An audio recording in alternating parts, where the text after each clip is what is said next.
کر کے دکھاؤں؟ بتانے سے یہ چیزیں سمجھ میں نہیں آتی، کر کے دکھاؤں؟ جیب میں ہاتھ ڈالا گٹی، کہیں سے آپ کو ملی بڑی اماؤنٹ نا، اچانک کوئی بڑا پروفٹ، آپ نے کہا یار پورے سال کماتے ہی یہ والا پروفٹ سارا کیا کر دو، بڑا اماؤنٹ آ گیا نا کہیں سے، جیب میں گڈی لے کر آ رہے ہیں، اٹھایا بہن کو دے دیا، یہ رکھ جا، سمجھ میں نہیں آ رہی میرا خیال ہے، اور پھر بھول جاؤ اس کو. یہ نہیں کہ پھر بار بار اگلے دن کل کا واقعہ یاد ہے، بہن کو بتا رہے ہیں کل کیا ہوا تھا یاد ہے نا،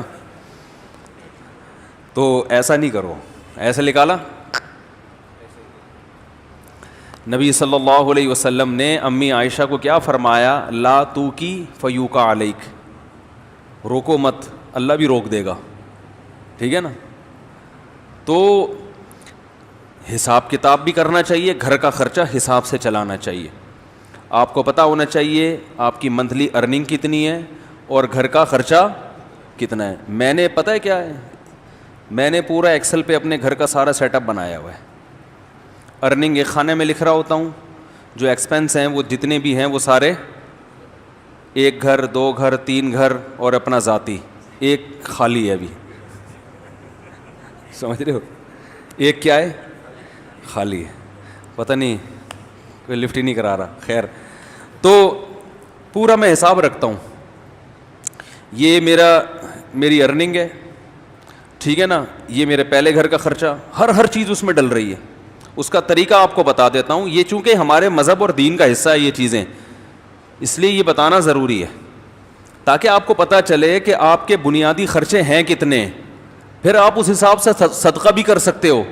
کیونکہ حدیث میں یہ بھی آتا ہے کہ اتنا نہ کرو کہ کل دوسرے سے مانگنا پڑ جائے. آج گڈی نکال کے دے دی ٹھیک ہے نا، اگلے دن گھر میں آٹے کے پیسے نہیں ہیں، پھر وہ گڈی اس سے مانگ رہے ہیں یار اس میں سے آدھی مجھے دے دو بھائی. صحیح ہے. لکھنے کا فائدہ کیا ہوتا ہے خوب سمجھیں. حکیم الامہ مولانا اشرف علی تھانوی رحمہ اللہ نے تو یہاں تک لکھا ہے، خواتین کو ترغیب دی ہے کہ جب بھی گھر میں کھانا بناؤ لکھو اتنے افراد کے لیے اتنے چاول. آج 4 مگے ڈالے ہیں، 10 آدمیوں نے کھایا ہے یا 5 آدمیوں نے کھایا ہے، اس کا مطلب 2 آدمیوں کے لیے کتنے ہیں؟ 2 مگے، تاکہ کھانا ضائع نہ ہو اور شوہر کی پتلون ڈھیلی نہ ہو، ورنہ وہ کھلا وہ تو بن رہا ہے پھر شام کو پھک رہا ہے، اور وہ میاں صاحب بیچارے کما کے آدھے ہو گئے. سگھڑ خواتین انہی کو تو کہتے ہیں جو ونس اپون اے ٹائم ہوا کرتی تھیں، کہ وہ پورا گھر کیسے لے کے چلتی ہیں. اصل میں ہوتا یہ ہے کہ جب لوگ سخاوت پہ بیان سنتے ہیں تو کہتے ہیں حساب و کتاب نہیں کرنا چاہیے، بس کھلاؤ پلاؤ جو آ رہا ہے یہ بس، یہ سخاوت نہیں ہے. اور کچھ ایسے کنجوس ہوتے ہیں کہ وہ سارا دن کیلکولیشن میں ہی لگے رہتے ہیں بھائی. تو حالانکہ بنتے 4 روپے تھے ٹھیک ہے نا. تو وہ میں اس میں ایک اصولی بات بتاتا ہوں کیسے چلنا چاہیے. اب بات تو چل پڑی ہے، یہ بھی سورہ قلم ہی کا حصہ ہے نا، اللہ نے سخاوت کو بیان کیا. تو حکیم الامہ نے کیا لکھا ہے؟ خواتین کو چاہیے گھر میں ایک ایک چیز کا حساب لکھے، جو کھانا پکاتی ہیں وہ تو یہی حساب لکھیں گی نا بھائی. جیسے بریانی بنانی ہے بھائی، اتنے چاول میں اتنے کلو گوشت ڈلتا ہے، اس دن اتنا ڈالا تھا تو چاول کیا بنے تھے مزیدار، اب ایسا نہ اس سے زیادہ ڈال دیں یا اس سے کم. تو ہر چیز میں لکھنے کا حساب، ہر وقت اپنے پاس ایک ڈائری. اب تو موبائلوں میں بھی لوگ لکھنا شروع کر دیتے ہیں. دیکھو میرے موبائل میں نے ایک ڈائری بنائی ہوئی ہے، ابھی آپ کو دکھاتا ہوں میں کیا لکھا ہوا ہے اس میں. نے یہ نوٹ ابراہیم کو 100 روپے دیے. میرا چھوٹا بیٹا ابراہیم ہے نا، سائیکل خراب ہو گئی تھی، میں نے اس کو 100 روپے پکڑا دیے سائیکل ٹھیک کرنے کے لیے، اس میں ڈال دیے میں نے. کیوں ڈالیں؟ خوب 100 روپے کی ویلیو الحمدللہ میری نظر میں نہیں ہے. وجہ اس کی ہے مجھے حساب دے. وہ وجہ اس کی کیا ہے؟ حساب کیوں مانگوں گا میں؟ ابھی سے عادت پڑے پیسے واپس کرنے کی. نہیں آ رہی بات بھائی. 100 روپے کا کیا مسئلہ ہے؟ 4000 کی سائیکل دلا سکتا ہوں میں اس کو ٹھیک ہے نا. تو 100 روپے کا حساب رکھنا کیوں ضروری ہے؟ ممکن ہے کوئی دیکھے تو بولے یار مفتی صاحب کتنے کنجوس ہیں، بچوں سے 100 روپے کا حساب بھی انہوں نے رکھا ہوا ہے. یہ کیوں رکھا ہے کہ میں یہ دیکھوں گا کہ اس کو میں نے 100 روپے دیے، یہ جو پیسے بچے واپس کرنا بھولتا ہے یا نہیں بھولتا؟ اگر بھولتا ہے تو میں پکڑوں گا. کیا آپ کو جب میں نے پیسے دیے تھے تو آپ نے واپس کیوں نہیں؟ ابھی سے نہیں پکڑا تو کل یہ لاکھوں لاکھ روپے بھی دینا بھول جائے گا. نہیں آ رہی بات؟ کل یہ بحریہ ٹاؤن میں این ممکن ہے پلاٹ خریدے 1 کروڑ کا کسی بندے سے. ممکن تو بھائی بہت کچھ ہو سکتا ہے نا, وزیر اعظم بھی بن سکتا ہے. اور پھر جب وزیر اعظم بنا اور لوگوں نے کہا آپ نے تو کہا تھا غربت کا خاتمہ کریں گے, کہیں گے او سوری میں کیا ہوا, بھول گیا تھا غربت کا خاتمہ کرنا. آپ نے کہا تھا کراچی میں گندگی کا ڈھیر ہٹوائیں گے آپ, اس لیے آپ کراچی والوں نے آپ کو ووٹ دیا. ارے یار میرے ذہن سے نکل گیا. ٹھیک ہے, نہیں آ رہی بات؟ تو اس کا تعلق صرف بچے کی کس سے ہے؟ تربیت سے. ہمارے ذمے تربیت کی کوشش ہے, نہ بنے تو اللہ کی مرضی. سمجھ رہے ہو؟ تو بچوں کو نا پیسے دے کے بگاڑنا نہیں چاہیے, ان میں عادت خراب ہوتی ہے. پیسے دینے تو وہ دیں, جیب خرچی ان کی باندھیں تاکہ وہ اپنی مرضی سے کھائیں, تو وہ جیب خرچی کا سیٹ اپ الگ ہے, وہ ہم ہر جمعے کو بچوں میں جیب خرچی بانٹتے ہیں. لیکن معاملات میں ان کو 2 نمبری کی اجازت نہیں. میں نے لکھا بھائی ابراہیم کو 100 روپے دیے ہیں, اب میں یہ نوٹ کروں گا کہ یہ 100 روپے کا مجھے حساب دیتا ہے یا بھول جاتا ہے. ابھی لکھنے کی کیا ضرورت ہے؟ دماغ میں کیوں نہیں رکھا بھائی؟ دماغ کو مفید کاموں کے لیے رکھو. 100 50 روپے کے لیے دماغ کو فالتو میں مت کھپاؤ بھائی. یہ چیز اگر یہاں نہ ہوتی, دماغ میں ہوتی, تو دماغ اور کسی کام کا ہوتا. یہ بیان کرتا میں یہاں بیٹھ کے, ہر وقت دماغ میں یہی یاد رکھنا ہے, اس کو 100 روپے دیے, اس کو 50 روپے دیے, اس کو 1 لاکھ روپے دیے, اس کو یہ دماغ میں. دماغ سے چیز اٹھا کے کہاں لے کے جاؤ؟ ڈائری میں. حضرت حکیم الامہ مولانا اشرف علی تھانوی رحمہ اللہ تعالی, یہ مجدد تھے اپنے دور کے, ایسے خاندانی آدمی تھے. یہ ذکر کرتے ہوئے جا رہے تھے. ان کا معمول تھا فجر کے بعد ذکر کرنے کا, تو چہل قدمی بھی کرتے تھے تاکہ واکنگ ہو جائے فجر کے بعد, اور ذکر بھی. تو ایک دم رکے, جیب سے ڈائری نکالی, قلم سے, قلم ان کے یہاں رہتا تھا ہر وقت کان پہ, فوراً کچھ لکھا اور ڈائری جیب میں. کسی نے پوچھا حضرت آپ ذکر کر رہے تھے, یہ ابھی بعد میں لکھ لیتے یہ؟ انہوں نے کہا نہیں, میرا دماغ اللہ کی طرف ہے. ذہن میں خیال آیا, اگر میں ڈائری پہ نقل نہ کرتا نا تو وہ خیال مجھے محفوظ رکھنے کے لیے بار بار دماغ کہاں جاتا؟ اسی خیال کی طرف, تو وہ مجھے ذکر سے بھی غافل کرتا. وہ چیز دماغ سے کہاں آ گئی؟ ڈائری میں, اب جیب میں. اب دوبارہ ذکر توجہ کے ساتھ. اب یہ ڈائری کی ٹینشن ہو گئی ہے, اب یہ اپنی ٹینشن. کیا ہو گیا بھائی؟ ایسی خاندانی چیزیں ہیں یار, یہ تو زندگی میں کامیابی کے اصول ہیں اللہ کے بندو. ہمارے پاس کسی کے پاس بھی کوئی ڈائری نہیں ہوتی, لاکھوں کروڑوں کے بزنس دماغ میں چل رہے ہوتے ہیں. وسیم کباڑیے سے 1 لاکھ روپے لینا ہے, سلیم گولے گنڈے والے کو 20 لاکھ روپے دینے ہیں, ٹھیک ہے نا. سب دماغ کچومبڑ بنا ہوا ہے, دماغ کا کچرا کنڈی بنا ہوا ہے. دماغ کچرا کنڈی بنا ہوا ہے کہ نہیں بنا ہوا؟ اتنی فکریں, اب کیا کیا کھوپڑا, تو کھوپڑا ہے یہ کیا ہے؟ اس کو یہ کرنا ہے, اسے یہ کرو, پھر بھول گیا, پھر بھول گیا, جو بات ہو بھول گیا, ہر چیز بھول رہا ہے. تو مجھے کہتے ہیں بیان کے دوران بھول جاتے ہیں کیا ٹاپک چل رہا تھا. تو آپ جو چیزیں بھول رہے ہیں نا وہ زیادہ خطرناک ہے. آگے کیا لکھا ہوا ہے؟ پھل, وہ اس کی قیمت لکھی ہوئی ہے. اب یہ نہیں کہ پوری ڈیٹیل کے ساتھ ایک ایک چیز, ایسا نہیں, اشارے. یہ اشارے اس لیے کہ رات کو 24 گھنٹے میں ایک ٹائم جو ہے نا, یہ سب چیزیں ایکسل میں چلی جائیں گی. کہاں چلی جائیں گی؟ سب جو یاداشتیں ہیں, جب سے 100 روپے تو نہیں جائیں گے, یہ تو ایک یاداشت ہے نا کہ اس نے حساب دیا کہ یہ ادھر ہی رہے گا. باقی جتنے خرچے آج ہوئے وہ سارے کہاں چلے جائیں گے؟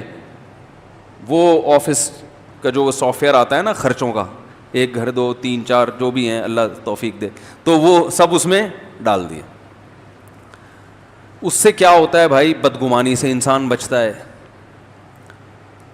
علماء کہتے ہیں کہ بدگمانی کا موقع فراہم, بولو بھائی, مت کرو. کیسے؟ ہم جب حضرت کے پاس گئے نا, حضرت مفتی رشید احمد صاحب کے پاس, تو حضرت فرمایا کرتے تھے رات کو جو پیسے ہیں نا آپ کے, وہ لاکر میں رکھیں. کسی طالب علم کو بٹوا نکال کے اپنے سرہانے پہ رکھنے کی اجازت نہیں ہے. کیوں؟ اگر چوری ہو گیا یا گم گیا, شبہ ہوگا ساتھ والے پر, شیطان کو موقع مل جائے گا اپنے ساتھی کے خلاف بدگمان کرنے کا. حالانکہ عین ممکن ہے ساتھ والے نے چوری نہ کیا ہو, باہر سے کوئی چور آ جاؤ, کوئی بندہ آیا ہو لے کے چلا گیا ہو, لیکن یہ وضاحتیں کون کرتا پھرے گا بعد میں؟ فوراً دماغ میں کیا آئے گا؟ اس نے کیا ہے. یہ بھی ممکن ہے اس نے کیا بھی ہو. تو فرمایا کرتے تھے کہ بدگمانی کے مواقع سے بچنا ضروری. تو لکھنے کا فائدہ یہ ہوتا ہے کہ ایک تو بدگمانی سے انسان بچتا ہے. سمجھ رہے ہو, آپ کی بیگم نے کوئی سوٹ خریدا 5,000 روپے کا, ہمارا تو میرا اپنا حساب ایسا ہے, میں دماغ میں کچھ رکھتا ہی نہیں ہوں, مجھے تو پتہ ہی نہیں ہوتا کہ ابھی خریدا تھا تو کل خریدا تھا کہ نہیں خریدا تھا, ساری چیزیں کہاں جا رہی ہیں؟ لیپ ٹاپ. تو اب اگر کبھی اختلاف ہوگا تو کل لیا تھا پرسوں لیا تھا تو لیپ ٹاپ سے پوچھ کے بتاتا ہوں میں, ٹھیک ہے نا؟ کس سے پوچھ کے بتاتا ہوں؟ لیپ ٹاپ بتائے گا کہ پچھلی عید پہ کتنا خرچہ ہوا تھا, اس عید پہ. ایک چیز تمیز سے لے آئے نا ہر چیز, بھائی عید پہ اتنے. اب میری لوگ کہتے ہیں نا اتنے گھر کیسے چلا رہے ہو, جیسے کمپنی چلتی ہے نا ہم ایسے چلا رہے ہیں. کمپنی کا ایک نظام ہوتا ہے نا, سسٹم ہوتا ہے. مجھے عید پہ شاپنگ میرے لیے سب سے آسان ہے, آپ لوگ کے لیے ایک گھر کے لیے مشکل ہوگی, کیونکہ مجھے پتا ہے پچھلی دفعہ عید پہ کتنے خرچ ہوئے تھے, وہ حساب نکالو, اس دفعہ تھوڑا گڑ زیادہ ملا کے پیسے بانٹ دو, ختم, چلو بھائی ہماری وجہ سے, ٹھیک ہے نا. وہ رمضان سے یعنی شعبان میں ہی سارا حساب کلیئر, پیسے دے دیتا ہوں میں کہ بھائی اب جس نے جو خریدنا ہے خرید لے, ہر ایک کے فی بندہ اتنے پیسے ہیں. عید کے گریوی جو ملے گی نا عید پہ وہ فی کس اتنی ہے, تو پھل کے حساب سے ہر چیز ایسے تمیز سے چل رہی ہے. تو اب ہوتا کیا ہے, لکھنے کا فائدہ کیا ہوگا؟ ادھر آپ نے اپنی ارننگ لکھی, ادھر ڈیلی بیسس پہ آپ نے اپنے خرچے ڈال دیے. مہینے کے آخر میں یہ لکھنا اس لیے نہیں ہے کہ کنجوسی کرے انسان, گھر والوں پہ خرچ نہ کرے, نہ خرچ کریں کھول کے, جتنا اللہ نے آپ کو دیا دبا کے کریں خرچ. بعض دفعہ لکھا جاتا ہے کنجوسی کی بیس پہ, بیگم ایک آم تم نے آج کھایا تھا, لیپ ٹاپ میں لکھا ہوا ہے, کل دوبارہ آم کھانے کی آپ کو اجازت نہیں ہے. یہ نہیں, یہ مقصد نہیں ہے. کہیں آپ سمجھ رہے ہوں کہ مفتی صاحب گن کے کھلا رہے ہیں گھر والوں کو, ایسا نہیں ہے. آم کے تو بارے میں میرا نظریہ یہ ہے کہ آم کے لیے کھانے کا لفظ ہی آم کی توہین ہے. آم کے لیے جو لفظ استعمال ہوتا ہے وہ کون سا؟ پھوڑنا. میں تو کہتا ہوں بھائی آم جب کھانے ہو تو کھلانا ہے تو پھر ہم کھائے گا ہی نہیں, پھوڑنے کی اجازت ہو تو ہم کھائیں گے, تو ایک آدھ آم سے مزہ نہیں آتا. خیر اللہ نے اگر دیا ہو تو انسان کرے, نہیں دیا تو صبر کرے انسان.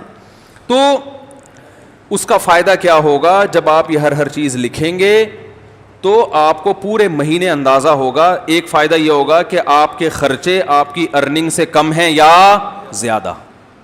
اگر بیلنس وہ اس میں خود بخود بیلنس آ رہا ہوتا ہے نا, اب اتنا بیلنس رہ گیا, اتنا رہ گیا, اتنا رہ گیا, اتنا رہ گیا, تو ممکن ہے 31 تاریخ کو آپ کا بیلنس مائنس میں جا رہا ہو, -50,000.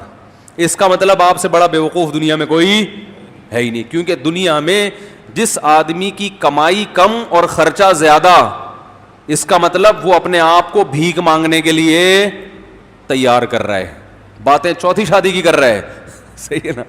لیکن حالات ایسے ہیں کہ بقیہ بھی یا تو بھاگ جائیں گی یا یہ کشکول لے کے بھیک مانگے گا. یہی مطلب ہے کہ نہیں ہے؟ تو پہلا فائدہ آپ کو یہ ہوگا کہ قرآن نے جو ہمیں حکم دیا ہے کہ اعتدال سے خرچ کرو, وَلَا تَبْسُطْهَا كُلَّ الْبَسْطِ, نہ اتنی کنجوسی کرو اور نہ اتنی سخاوت کرو کہ کل لوگوں سے بھیک مانگنی پڑے. تو یہ جو میانہ روی قرآن کا حکم ہے, اس حکم پر عمل کرنا اس وقت تک ممکن ہی نہیں ہے جب تک آپ کو یہ نہ پتا ہو کہ میری ارننگ زیادہ ہے یا میرے خرچے زیادہ ہیں. اگر آپ نے دیکھا کہ آپ کے خرچے زیادہ ہو رہے ہیں تو پھر اس میں کیا کرو, بے ڈھنگے طریقے سے خرچے کم نہیں کرو. پھر آپ نے یہ دیکھنا ہے کہ ان میں کون سے خرچے ایسے ہیں جن میں کمی صحت کے لیے نقصان دہ. ترجیحات کیا ہیں؟ سب سے پہلے صحت ہے نا.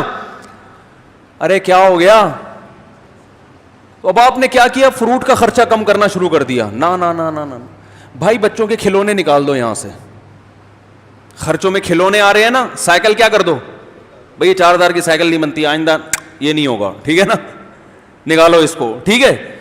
بہت سارے خرچے. میں نے جب یہ لکھنا شروع کیا تو مجھے اندازہ ہوا کہ بھائی ہوٹلنگ پہ ٹھیک ٹھاک خرچ ہو رہا ہے, تو وہ میں نے مینج کیا.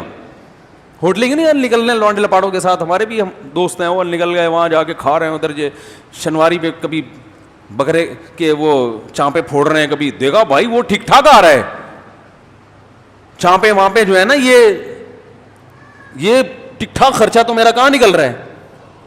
تو اگر آپ کے خرچے زیادہ ہوں تو آپ نے سب سے پہلے کس پہ کنٹرول کرنا ہے؟ ہوٹلنگ کو. بھائی یہ کم کرو. سمجھ میں نہیں آ رہی تو میں گھر چلا جاتا ہوں بھائی. اس کو کیا کرنا ہے؟ کم کرنا ہے. یہ نکالو, چائے گٹکا نکالو, سگریٹ نکالو. بہت سارے خرچے ایسے ہوں گے جو آپ کو اندازہ ہوگا کہ فالتو کے ہیں, مگر ان پہ خرچ بہت زیادہ ہو رہا ہے. تو پہلا فائدہ یہ ہوگا کہ آپ مستقبل کے لیے بھیک مانگنے سے بچ جاؤ گے. اور گھر والوں پہ سختی بھی کرنی پڑے گی. بیگم دیکھ لو تمہارے سامنے ہے یہ خرچہ ہے, اور انڈے پراٹھے دیکھو یہ آ رہا ہے, ٹھیک ہے, اب تم بتاؤ میں کہاں سے لے کر آؤں یہ. تو گھر والی سمجھدار ہوگی تو مان جائے گی, بھائی ٹھیک ہے تھوڑا کنٹرول میں کرو اس کو. تو گھر والوں سے مشورہ کرو, بتاؤ کیسے کنٹرول کریں اس کو. مشورے کے بغیر کرو گے تو وہ خرچہ کنٹرول میں آ جائے گا, بیگم کنٹرول سے باہر نکل جائے گی. اس کو بٹھاؤ, بولو آپ کے سامنے ہی ہے, دیکھ لو بھائی, تو آپ بتاؤ نا اب اس کو کیسے کنٹرول کریں. مل جل کے کچھ کرتے ہیں تو کون سے خرچے کم کریں آپ بتاؤ. اگر عید پہ اتنی شاپنگ ہم ہر سال کرتے رہے تو بیگم یہ تو مسئلہ کیا ہو جائے گا, کبھڑا تھوڑا عید کو کم کر لو. تو بہت سارے, یعنی آپ کے سامنے ہر چیز موجود ہوگی. ہر چیز کا نا میرے یہاں کھانا بنا ہوا ہے, کھانا, گوشت پہ اتنا خرچ ہوا, دودھ پہ اتنا خرچ ہوا, انڈوں پہ اتنا خرچ ہوا, سبزی پہ اتنا, ایک ایک چیز ریٹرن میں موجود ہے الحمدللہ. تو اب اچھا پہلا فائدہ. دوسرا فائدہ, اگر آپ نے دیکھا کہ آپ کے خرچہ آپ کی سیلری سے کم ہے, الحمدللہ مینیج ہو رہا ہے, بھیک مانگنے کی ضرورت نہیں پڑے گی, تو دوسرا فائدہ آپ کو اس سے یہ ہوگا کہ آپ کو اندازہ ہو جائے گا کہ یار میری سیلری مثال کے طور پر 50,000 ہے, 1,00,000 ہے, میرے خرچے 99,000 ہو رہے ہیں. لیکن یہ جو 99,000 میرا خرچہ ہو رہا ہے اس میں 25% تو اس فالتو کام پہ خرچ ہو رہا ہے, سمجھ رہے ہیں؟ تو میں اس کو بچا کے ماہانہ 25,000 روپے بچا سکتا. اس 25,000 میں جائز کمیٹی ڈال سکتا ہوں, اس 25,000 کا ہر مہینے گولڈ خرید سکتا ہوں, بہت کچھ ہو سکتا ہے نا بھائی. تو اتنی بچت کے بعد 1,00,000 کے بعد بحریہ ٹاؤن کا پلاٹ 1 سال کے بعد, میں مذاق کر رہا ہوں, بحریہ ٹاؤن والے کو بتاؤ گے نا وہ مارے گا, بولے گا میری توہین نہیں کرو. 25,000 میں ایک مثال دے رہا ہوں, یہ 25,000 کے 25,00,000 بھی تو ہو سکتے ہیں, کچھ بھی ہو سکتا ہے. یعنی آپ نے ادھر سے چیک کیا, مجھے تو بڑا فائدہ ہوا تھا کہ میں نے جب چیک کرنا شروع کیا مجھے اندازہ ہوا بھائی یہ پیسے بلا وجہ کے اتنا بڑا اماؤنٹ خرچ ہو رہا ہے ہوٹلوں کی چائے پر اور فلاں پر, اور اتنا اس پہ ہو رہا ہے کہ یہ بچ کے بہت اچھی جگہوں پہ بولو بھائی خرچ ہو سکتا. تو آپ جب خود کریں گے تو بہت سی راہیں آپ کے سامنے کھلیں گی. تیسرا فائدہ یہ ہوگا کہ آپ کو یہ پتا چل جائے گا کہ بھئی یہاں سے مینیج کرنے کے بعد میری جو سیلری ہے نا اس میں سے میرا بچتا اتنا ہے, تو میرے گھر کے مہینے کے اتنے خرچے تو بہرحال ہیں ہی, اس سے زیادہ کیا ہے غریبی. اب صدقات و خیرات میں آپ کو کیا ہو جائے گی آسانی. اس میں ایک کام اور کرو, ہم میں چونکہ توکل کم ہے تو آپ اتنا اماؤنٹ جمع کرو گولڈ کی شکل میں کہ آج آپ کی تنخواہ اگر چھوٹ جاتی ہے, آپ کو جاب سے نکال دیا جاتا ہے, تو گولڈ کی شکل میں آپ کے پاس 1 سال کا راشن بولو بھائی ہونا چاہیے. مثلا آپ نے وہاں کیلکولیشن کی, آپ نے اندازہ لگایا کہ میرا ماہانہ خرچہ 1,00,000 ہے. ایک مثال دے رہا ہوں, ایک نارمل ایک فیملی والے 1-2 بچوں کے ساتھ 1,00,000 بہت اچھے طریقے سے ہو جاتا ہے. اندازہ لگا لیا جی میرا ماہانہ خرچہ کتنا ہے 1,00,000. تو آپ نے ایک ہدف بنایا کہ یار میں نے 12,00,000 روپے جمع کرنے ہیں. اتنا جمع کرنا نا کہ آج اگر جاب چھوٹ جاتی ہے تو کسی کے سامنے ہاتھ نہ پھیلانا پڑے. آج اللہ نہ کرے کوئی آفت آ گئی, ارے کوئی بڑا خرچہ آ گیا, کوئی خدا نخواستہ خطرناک بیماری آ گئی, تو کچھ پیچھے اماؤنٹ ہونا چاہیے نا. تو وہ کتنا اماؤنٹ ہونا چاہیے؟ اگر آپ ضرورتوں کو دیکھو گے تو وہ زرداری کے پاس جتنا اماؤنٹ ہے پھر وہ بھی کم ہے, کیونکہ ہو تو کچھ بھی سکتا ہے. اور بالکل ہی زیرو پہ رہو گے تو یہ بھی غلط ہے, یار اتنا بھی نہیں, کچھ تو انسان کے پاس بیک میں ہونا چاہیے. تو ہم نے علماء سے سنا ہے کہ 1 سال کی جیب خرچی پیچھے ہونی چاہیے اس زمانے میں, خاص طور پہ جب توکل کی کیا ہے کمی. اور اگر آپ میں توکل ہوگا تو آپ کے بیوی بچوں میں توکل ہو یہ ضروری نہیں ہے. آپ نے تو کہا کچھ بھی نہیں اللہ کھلائے گا, بیگم کہ جب بھوک لگے گی نا تو ممکن ہے آپ توکل کرو, بیگم توکل نہ کرے, پھر وہ جب چترال لگائے گی تو پھر آپ ہمیں فون کریں گے یار یہ آپ نے توکل پہ بیان کیا تھا. تو بھائی آپ کو سمجھ میں آیا, اس کو سمجھ میں آیا ہی نہیں. وہی کتے والی مثال ذہن میں رکھ لیں, وہ کتا بھونک رہا تھا تو کسی نے کہا بھونکنے والے کتے کاٹتے نہیں. اس نے کہا پتہ نہیں یہ مثال میں نے تو سنی ہے, کتے نے بھی سنی ہے کہ نہیں سنی ہے کہ بھونکنے والے کتے کاٹتے نہیں. کتے کو پتہ نہیں, یہ پتہ ہے کہ نہیں پتہ ہے. تو اب سمجھیں بات کو, آپ کے پاس جو اماؤنٹ بچے گا اس میں آپ کو اندازہ ہو جائے گا آپ کتنا صدقات و خیرات کر سکتے ہو. ٹھیک ہے نا. اچھا آپ نے 1 سال کا جس کی 1 لاکھ روپے ماہانہ خرچہ ہے نا وہ 12 لاکھ جمع کر لے, اور 12 لاکھ کیش کی شکل میں نہیں, گولڈ کی شکل میں, کیونکہ وہ کیش تو ایسے دڑام سے گرتا ہے, وہ تو ڈی ویلیو ہو رہا ہے نا. گولڈ لے کے رکھ لے, لاکر میں ڈال دے اب کہ بھائی یہ بس رکھ دیا میں نے. اس سے دماغ کیا ہو جائے گا, بے فکر. کبھی شیطان ڈرائے کہ ابے یہ ہو گیا تو کیا ہوگا, یہ ہو گیا, بولے ہیں بھائی لاکر میں 12 لاکھ کا گولڈ پڑا ہوا ہے, اور وہ گولڈ کی ویلیو بھی کیا ہو رہی ہے, بڑھ رہی ہے. یہ پلاٹ بھی لے سکتے ہیں لیکن پلاٹ میں پھر 10 ٹینشنیں ہیں. اس میں یہ خطرہ ہوتا ہے, پلاٹ ویسے 12 لاکھ کا آتا بھی نہیں ہے, لیکن ایک خطرہ بھی ہوتا ہے نا کہ پتہ نہیں وہ اور ڈی ویلیو نہ ہو جائے. گولڈ ایک ایسی چیز ہے کہ ماہرین یہ کہتے ہیں یہ بہت بڑھتا نہیں ہے تو گرتا بھی نہیں ہے. سمجھ رہے ہیں, ایسا نہیں ہوتا کہ 1 لاکھ کا گولڈ 50,000 پہ آ جائے, ایسا آج تک ایسا ہوا نہیں ہے. تو ہوا بھی ہے تو 2 دن کے بعد پھر اوپر چڑھ جائے گا وہ. تو اب کیا کرنا ہے آپ نے, آپ سمجھیں. اچھا جب یہ 12 لاکھ کا گولڈ آپ جمع کر رہے تھے, یہ میں ایک اس آدمی کی بات کر رہا ہوں جس کا خرچہ 1 لاکھ ہے, جس کا 4 لاکھ ہے پھر وہ 12 لاکھ نہیں, وہ پھر اسی حساب سے, یہ ہر آدمی کے لیے الگ الگ ہے. تو اب آپ نے جب وہ لاکر میں جمع کر دیا, اس جمع کرنے کے دوران بھی ہر مہینے کچھ نہ کچھ صدقہ کرنا ہے. یہ نہیں کہ 10 سال گولڈ جمع کرنے میں لگ گئے تو اس دوران آپ نے کبھی کوئی صدقہ کیا ہی نہیں ہے. لیکن وہ صدقہ تھوڑا تھوڑا ہوگا, کیونکہ ابھی آپ خود اسٹیبل نہیں ہوئے نا. وہ صدقہ ہوگا وہ والا نہیں ہوگا جو گڈی نکالی, یہ ابھی میں آ رہا ہوں اس طرف, یہ کب کرنا ہے آپ نے. وہ آپ نے کہ بھائی میں پہلے بچوں کے لیے ایک جمع تو کر لوں نا کہ آج کچھ ہو گیا تو ٹھیک ہے. اب آپ نے کیا کرنا ہے کہ جیسے ہی آپ جو ہے نا تھوڑا تھوڑا ہر مہینے کرتے رہیں, جب یہ بھی آپ کے پاس 1 سال کا گولڈ جمع ہو گیا, اب آپ کو اندازہ ہو گیا بھائی میرا ماہانہ خرچہ اتنا ہے, ارننگ اتنی ہے, اب جو ارننگ سے زائد ہے وہ مجھے کلی اختیار ہے, جو مرضی کروں میں اس میں. کبھی وہ جتنی بچت ہے کبھی بچوں کو گھما کے لے آؤ, اس میں مری کی سیر کرا کے لے آؤ, کبھی کیا کیا سارا اٹھا کے کسی غریب کو دے دیا. اس دوران لاٹری بھی نکلتی ہے نا لوگوں کی, بھائی کاروبار میں اچانک بہت پروفٹ ہو گیا, تو کئی دفعہ بہت پروفٹ ہوا ہے, اس دفعہ کا سارا پروفٹ صدقہ. یہ ہے جو اسٹیج میں بیان کر رہا ہوں نا. بھائی قدر کر لو ان باتوں کی, بہت مشکل سے بہت زندگی گزرتی ہے, پھر آدمی یہ باتیں سیکھتا ہے. پھر جیسے آپ کے پروفٹ میں چھکے لگے تو صدقے میں بھی ایسے چھکے لگنے چاہیے. سمجھ رہے ہو, پروفٹ میں چھکے لگتے ہیں نا تاجروں کے, یا کبھی بونس مل گیا. بونس تو ایک تو سالانہ بونس متعین ہوتا ہے, کبھی کبھار باس ویسے ہی خوش ہو کے گریوی میں دے دیتا ہے, یہ لے بھائی لے جا. پھر ایسی گریویوں میں کبھی خود کھا لیا, کبھی ساری گریوی اٹھا کے کس کو دے دی, غریبوں میں بانٹ دی, ہدیہ دے دیا کسی کو, کسی غریب کو دے دیا, بہن کو دے دیا, بھائی کو دے دیا.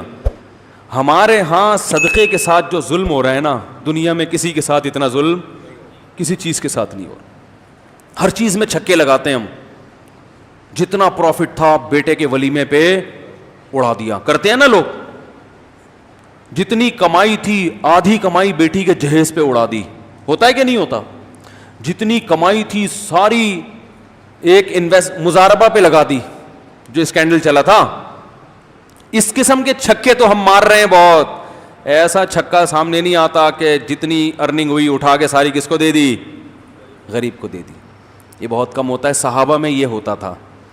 ابو طلحہ انصاری رضی اللہ تعالی عنہ نبی صلی اللہ علیہ وسلم کے پاس آئے, عرض کیا یا رسول اللہ, مجھے اللہ نے قرآن میں جو آیت بیان فرمائی ہے کہ تم نیکی کی حقیقت کو اس وقت تک نہیں پہنچ سکتے جب تک محبوب چیز اللہ کی راہ میں صدقہ نہ کرو. یا رسول اللہ مجھے سب سے محبوب میرا باغ ہے, پورا باغ صدقہ. تو یہ کیا ہے؟ چھکے ہیں. ٹھیک ہے نا. کرکٹ کے میدانوں میں چھکا لگانے سے سوائے تالیوں کے کچھ بھی حاصل نہیں ہوتا. اصل جو چوکے اور چھکے جس پر قیامت میں آپ کو اللہ کی طرف سے ٹرافی ملے گی نا, وہ یہ والے چھکے ہیں. ایک آخری بال پہ چھکا لگایا تھا نا جاوید میاں داد نے, ہم بھی چھوٹے تھے اس وقت, بہت 2-2 فٹ اچھل رہے تھے ہم بیڈ پہ نا, آخری بال پہ چھکا مارا تھا. تو اس وقت تو عقل نہیں تھی, اتنا خوش ہو رہے تھے جیسے پتہ نہیں کیا ہو گیا. شارجہ کب تھا, اس پہ جاوید میاں داد نے آخری بال پہ کیا لگا دیا تھا, مزہ بہت آیا تھا, وہ کلا بازیاں کھا رہے تھے. ٹھیک ہے, وہ بھی ایک چھکا تھا, قوم خوش ہوتی ہے جیت کے. لیکن بھائی آخرت میں اس چھکے کی اللہ کی نظر میں کوئی ویلیو نہیں ہے.